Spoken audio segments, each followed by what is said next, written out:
আচ্ছা আচ্ছা তুমি এই ওই জানি বলতে পারছি না। আচ্ছা এই তোমার যে পুষ্টি কাঠ আছিল, হ্যাঁ পুষ্টি কাঠ আছিল না? আচ্ছা পুষ্টি কাঠের জন্য তোমার কত টাকার ওষুধটা হয়েছে তুমি বলো তো দর্শকের উদ্দেশ্যে। হ্যাঁ ভালো হয়েছিল? ডাক্তারের ওষুধ জায়গা হয়েছে কতগুলা? কমেলো তাহলে 3 বছরে কমেলো হলে 3 বছরে কমসে কম হলে আমি পুষ্টি কাঠের জন্য 20,000 টাকা ওষুধ খাওয়াইছি, কিন্তু কোনো কাজে আসেনি।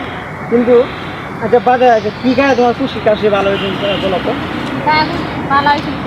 বলো আমি দর্শক কি আমি দর্শক কি বলতেছো? কি বলতেছি আমি দেখা অনেক মেডিকেলের ওষুধ খাইছি আর অনেক ওষুধ খাইছি, অনেক টাকার ওষুধ খাইছি, কিন্তু কোনো ওষুধ আমার কাজ করছিল না।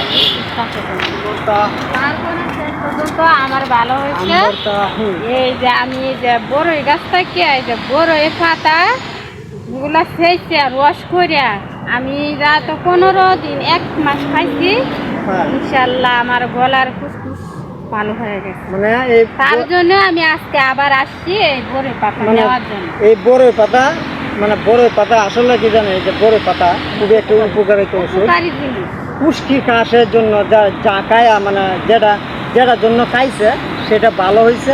তাই আপনাদের মধ্যে মানে এটা সেই রোগের কথা বলতেছি, মানে পুষ্টি কাশি এই বড়ই পাতার রস করিয়া সে প্রতিদিন সকালবেলা আর রাত্র খাইতো, খাওয়ার পরে তার পুষ্টি কাশি আল্লাহর রহমতে এই বড়ই পাতার উচিল্লায় এই ওষুধ ভালো হয়ে গেছে পুষ্টি কাশি। তা আপনারাও যারা আছেন হ্যাঁ ওই পুষ্টি কাশের জন্য একটু চেষ্টা করতে পারেন বড়ই পাতার রস চিপে খাওয়ার জন্য। আশা করি যে আপনাদের ভালো হবে, উপকারিত হবেন। এটা আপনারা মনোবিশ্বাস রাখবেন, বড়ই পাতার পানির মানে চিপায় একবার রস আপনারা খাইবেন। সকলে ভালো থাকবেন, আল্লাহ হাফেজ।